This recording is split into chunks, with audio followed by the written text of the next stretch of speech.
mga kontra RH bill, may Congressman Manny Pacquiao. Hindi raw siya kinausap ng sinumang taga-simbahan, pero handa raw si Pacquiao na sumabak sa kampanya laban sa RH bill dahil taliwas-an niya ito sa itinuturo sa Biblia. Ang sabi ng Panginoon, go to the world and multiply. Hindi sinabi ng Panginoon na dalawa lang maging anak mo, hindi sinabing tatlo lang maging anak mo, o isa lang maging anak mo. Multiply, magpakarami kayo.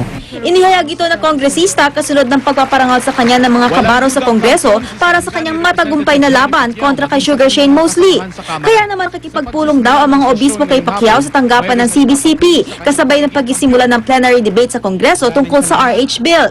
Sa Senado, inihahanda na rin ang committee report para maisalang ang panukala sa plenary deliberation.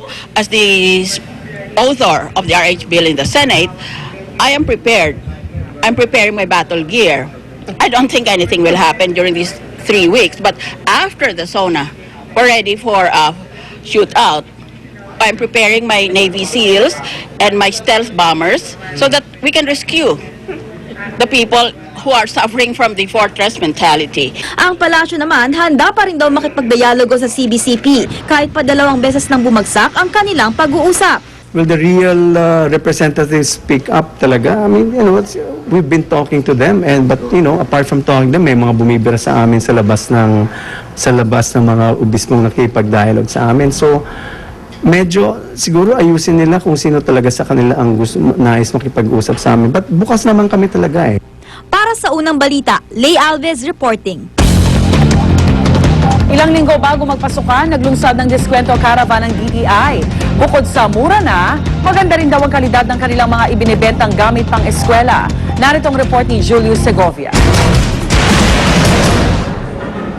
Mula Tarlac, lumuwas pa ng Maynila si Hilda para mamili sa Divisoria ng school supplies. Bagsakan kasi rito ng mga murang bilihin mula notebook, lapis, crayons, ruler, pantasa at pambura. Meron ding bag mula 50 hanggang halos 400 lang. Marami din namang nabibili rito na nabibili din sa mall. Yun lang, sa mall kasi, pangalan naman ng mall ang binabayaran mo. Pero paalala ng Department of Health, bukod sa presyo, dapat ding tingnan kung ligtas ba sa mga bata ang mga binibili nyong gamit pang eskwela.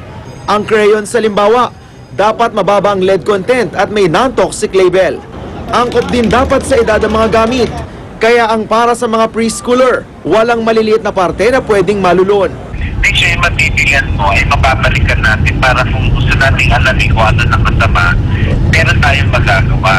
Kaya naman ang Department of Trade and Industry, merong diskwento caravan kung saan di lang murang school supplies, kundi ligtas din. May promo pa na kumpleto sa notebook, ruler, eraser, pad paper at envelope na 150 pesos lang. Kung 10 pirasong notebook naman, ang 330 pesos na bentahan sa mall, dito 150 pesos lang. Meron din crayons na may kasama pang glue, ruler at gunting na 25 pesos lang. Mga tirang paninda ito nung 1 taon kaya mura. Okay naman po yung quality niya. Bago namin ilabas, tinatest muna namin sa QC kung okay pa siyang gamitin ng public. Masa naman siya sa QC namin. Kung marami siyempreng demand, siyempre magkakataon na tataas ang presyo. Para sa unang balita, Julius Segovia reporting.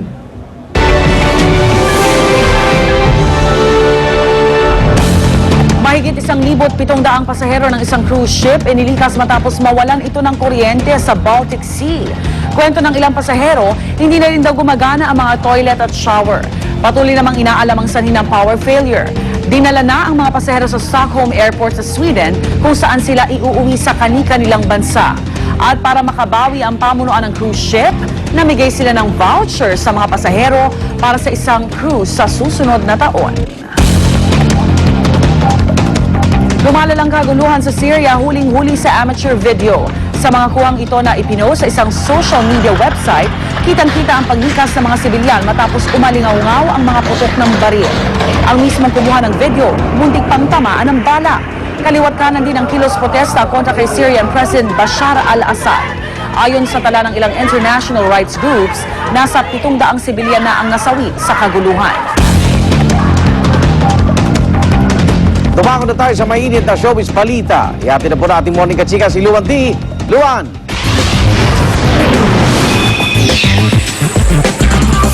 Salamat, kaibigan, supermodel turned French First Lady Carla Bruni magiging mommy na nga ba? Ito ngayon ang usap-usapan sa mga pahayagan sa France. Pero nang mag-guest si Bruni sa isang television show, tila nagulat pa ito nang batiin siya ng anchor ng congratulations.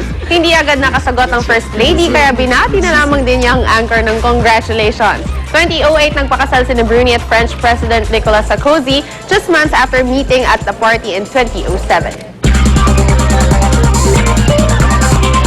Nakababatang kapatid ng celebrity twins na sina Mary-Kate at Ashley Olsen, sumabak na rin po sa movie acting. First red carpet event ni Elizabeth Olsen bilang aktres ang premiere ng bago niyang pelikula sa Cannes Film Festival.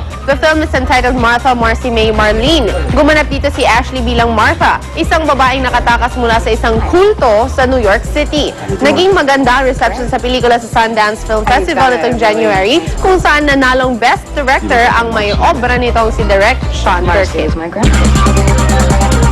More showbiz chikaw na i-return dyan lang po kayo. At ang hirit namin mamaya, isang eskwelahan sa Cavite. Nasunog. At pulis na rider ng motorsiklo patay matapos sumalpok sa isang pader sa Bana, Ilocos Norte.